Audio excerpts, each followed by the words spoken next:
তদানীন্তন যে রাজনৈতিক দলের কিছু দলীয় যারা নেতাকর্মী তারা একটা ট্রেড লাইসেন্স বানিয়েছে, বলেছে যে হ্যাঁ আমি একটা ট্রেনিং কোম্পানি আমার আছে, তারা কাজ নিয়েছে, আমি 2000 মানুষকে ট্রেনিং দিব, 3000 মানুষকে ট্রেনিং দিব, 5000 মানুষকে ট্রেনিং দিব, সেটার জন্য সরকার থেকে টাকা নিয়েছে। যে এগুলোর একটা অডিট দরকার। সমস্যা যেটার আমি তীব্র বিরোধিতা করেছি, তৎকালীন যে মন্ত্রী ছিলেন ফাইন্যান্স মিনিস্টার, তার সাথে গিয়ে আমি এটা কমপ্লেন করেছি। আমি বলেছি যে ভিয়েতনাম হচ্ছে বাংলাদেশের একজন কম্পিটিটর বিশ্ব বাজারে, সেই কোম্পানিকে আপনারা এইটা দিয়েছেন। আমার বাংলাদেশের যত ব্যবসায়ী প্রতিষ্ঠান আছে সবার ভ্যাটের ইনফরমেশন, তাদের রেভিনিউর ইনফরমেশন সব ওই সফটওয়্যারে আছে। তো তারা তো সব দেখতে পাচ্ছে, আমার কম্পিটিটর আমার সব ডেটা দেখতে পাচ্ছে। এবং সেই ডেটা যে আপনি একটু আগে বলেছিলেন যে দেশীয় কোম্পানিকে দিলে ডেটা ব্রিচ হবে কিনা, ডেটা চুরি হবে কিনা, সেটা তো পরে আপনি বিদেশি কোম্পানিকে দিয়ে তো ডেটা চুরি হবে। আপনি বিদেশি কোম্পানিকে দিয়ে আপনি আপনার বিষয় এবং গভর্নমেন্টের ডেটা আপনি দিচ্ছেন, গভর্নমেন্টের ডেটা আপনি কিভাবে দেন একটা বিদেশি কোম্পানির কাছে? এই যে মনে করেন আমার ব্যাংকের কোর ব্যাংকিং সফটওয়্যার, একটা বিদেশি কোম্পানি বিদেশি সফটওয়্যার দিয়ে আপনি এই কোর ব্যাংকিং সফটওয়্যার করাচ্ছেন, আমার সমস্ত ফাইন্যান্সিয়াল ডেটা তো তার কাছে। সো এই ধরনের, এবং সে যে এই যখন সে মেনটেন করতে আসছে, সে যে একটা কোনো ভাইরাস ঢুকিয়ে দিয়ে যাচ্ছে কিনা বা একটা কোনো স্পাইওয়্যার ঢুকিয়ে দিয়ে যাচ্ছে কিনা আপনি কি করে জানেন? মানে এবং আমরা যখন কাজ করছি সে হয়তো বসে বসে বাইরের দেশে বসে বসে সব দেখতে পাচ্ছে। এই যে আমেরিকা হুয়াওয়েকে, চাইনিজ কোম্পানি হুয়াওয়েকে ব্যান করেছিল, কেন করেছিল? বিকজ আমেরিকার সন্দেহ হয়েছিল যে হুয়াওয়ে তাদের যে অ্যাপ্লায়েন্সগুলো আছে, তাদের যে মেশিনগুলো আছে, সেখান থেকে একটা ব্যাকডোর দিয়ে তারা চায়না এগুলো বসে বসে সব স্পাইং করে, তাদের ইনফরমেশন লিক হয়। সত্যি মিথ্যা জানি না, বাট তারা এই কারণে এটাকে হুয়াওয়েকে ব্যান করেছিল। সো এই জিনিসটা সতর্কতা তো আমাদের থাকতে হবে যে আমি একটা বিদেশি কোম্পানির কাছে প্রাইভেট ডেটা বাদই দেন, সরকারি ডেটা, ভ্যাটের ডেটা আমি কেন দিব? এবং তাও আবার আমার কম্পিটিটরের মতো একটা কম্পিটিটর দেশ ভিয়েতনামের কাছে আমি কেন দিব? সো এগুলো আমি আসলে আমার মাথায় ঢোকে না। সেই সময় এই কথা বলার পরে তৎকালীন যে তথ্য মন্ত্রী ছিলেন তিনি কোনো পদক্ষেপ নেন নাই? তার কাছে এগুলো কোনো যুক্তি মনে হয় নাই? নেন নাই তো, আপনি দেখতেই পাচ্ছেন নেন নাই। কেন নেন নাই এর পিছনে কোনো কারণ, অন্য কোনো কারণ আছে কিনা আমি তো জানি না সেটা। ওদের স্বপ্ন পূরণে পাশে থাকতে পেরে আমরা গর্বিত। আমাদের আইসিটি আইসিটি ডিভিশনের একটা প্রজেক্ট ছিল, একটা না ইনফ্যাক্ট মাল্টিপল প্রজেক্ট ছিল ট্রেনিংয়ের উপরে, লার্নিং অ্যান্ড আর্নিং, শি পাওয়ার, বিভিন্ন ধরনের ট্রেনিং প্রোগ্রাম ছিল। এবং যেহেতু এই ট্রেনিং প্রোগ্রামগুলো দেওয়ার মতো সরকারি অবকাঠামো বা সুবিধা নাই, এগুলো আউটসোর্স করা হতো। মনে করেন কেউ এসে বলল যে ঠিক আছে আমি 5000 মানুষকে ট্রেনিং দিব, আমাকে এইটার খরচটা দেওয়া হোক, আমি ট্রেনিংটা দিয়ে দিব, আগামী 3 মাসের একটা ট্রেনিং, এটা আমি দিব। আরেকজন এসে বললো আচ্ছা ঠিক আছে আমি 2000 মানুষকে ট্রেনিং দিব, হোয়াটএভার, বিভিন্ন বিষয়ে। এভাবে কোম্পানিগুলো টেন্ডারের মাধ্যমে হোক আর যেভাবে হোক তারা এই কাজগুলো নিয়েছে। এখন এই যে 5000 মানুষকে ট্রেনিং দিবে যে কোম্পানিটা, সে সত্যি ট্রেনিং দিল কি না বা কি কোয়ালিটির ট্রেনিং দিল, এইটা কে মনিটর করলো? একই সাথে ট্রেনিং পাওয়ার পরে যারা ট্রেনিং প্রাপ্ত তারা কি পেল? রাইট। সো এই বিষয়ে বিভিন্ন কমিটির যেগুলো হয় সেই কমিটিতে এক সময় আমিও বসতাম।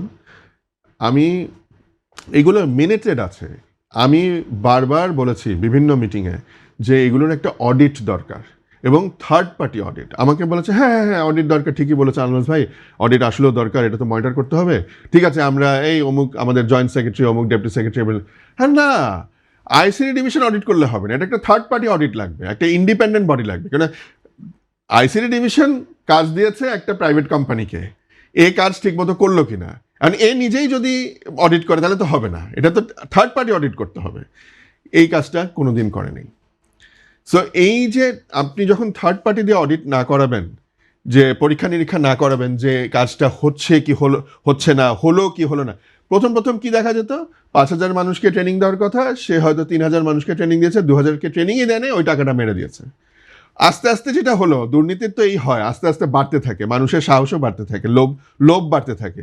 দেখা গেল 5000-এর মধ্যে কাউকেই ট্রেনিং দেওয়া হয়নি, একেবারে শুধু কাগজ ধরিয়ে দেওয়া হয়েছে হয়তো সার্টিফিকেট। সে টাকাটা পুরোটাই নিয়ে গেছে, সে বলে দিল, রিপোর্ট জমা দিয়ে দিয়েছে, হ্যাঁ আমি 5,000 মানুষকে ট্রেনিং দিয়েছি ইত্যাদি। সো এটা দেখার তো কেউ ছিল না। তাহলে তো আমার জনশক্তি কোনোভাবেই জনবল তো জনশক্তিতে রূপান্তরিত হলো সেটাই না। তো সমস্যা। এই যে মনে করেন এরা যে গত 15-16 বছর ধরে চেষ্টা করেছে, চেষ্টা বলবো না, মানে এই ধরনের প্রজেক্ট এনেছে, তাহলে তো এতদিনে আমাদের দক্ষ মানুষ দিয়ে ভরে থাকতো। আমরা এখনো কেন বলছি, আপনি যখন প্রথম প্রশ্ন আমাকে করলেন যে সবচেয়ে বড় চ্যালেঞ্জ কি, আমি বললাম দক্ষ জনবলের অভাব। সে দক্ষ জনবল কোথায়? এই যে এত হাজার হাজার কোটি টাকা দিয়ে ট্রেনিং করা হয়েছে, জনগণের টাকা খরচ করা হয়েছে, সেই দক্ষ মানুষগুলো কোথায়? সো এইটা তো হয়নি, এইটাই তো বলছি, এটা তো টাকাগুলো সব অপচয় হয়েছে, কারো পকেটে গেছে এবং দেশের বাইরে গেছে, কি হয়েছে আমি জানি না, বাট যাই হোক, মানে এই জিনিসটা তো হয়নি। এবং এটার প্রধান মানে একটা বড় রিজন হচ্ছে যে এটার কোনো অডিট ছিল না, কোনো অ্যাকাউন্টেবিলিটি ছিল না। আচ্ছা, আমরা যেহেতু অডিট, অ্যাকাউন্টেবিলিটি এবং ট্রেনিং নিয়ে কথা বলছি, আমি একটু স্পেসিফিক্যালি বলি, হাইটেক পার্ক এবং Sheikh Kamal IT training centre বা ফ্রিল্যান্সিং প্রশিক্ষণ প্রকল্পগুলোতে কতটুকু স্বচ্ছতা ছিল এবং সেই প্রকল্পগুলোতেও কি একই ধরনের ঘটনা ঘটতো? একই ধরনের ঘটনা, সেম একই ধরনের, বিভিন্ন নামে ওই একই জিনিস বিভিন্ন নামে করা হয়েছে।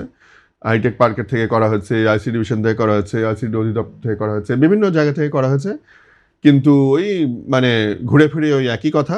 দেখা যাচ্ছে যে ওই কিছু দলীয় মানুষ, মানে তদানীন্তন যে রাজনৈতিক দলের কিছু দলীয় যারা নেতাকর্মী, তারা একটা ট্রেড লাইসেন্স বানিয়েছে, বলেছে যে হ্যাঁ আমি একটা ট্রেনিং কোম্পানি আমার আছে, তারা কাজ নিয়েছে, আমি 2,000 মানুষকে ট্রেনিং দিব, 3,000 মানুষকে ট্রেনিং দিব, 5,000 মানুষকে ট্রেনিং দিব, সেটার জন্য সরকার থেকে টাকা নিয়েছে ওই ট্রেনিং বাবদ, কিন্তু আসলে ট্রেনিং মানে দেয়নি, বা দিলেও সেটা আসলে কোনো কাজের হয়নি, এই আর কি।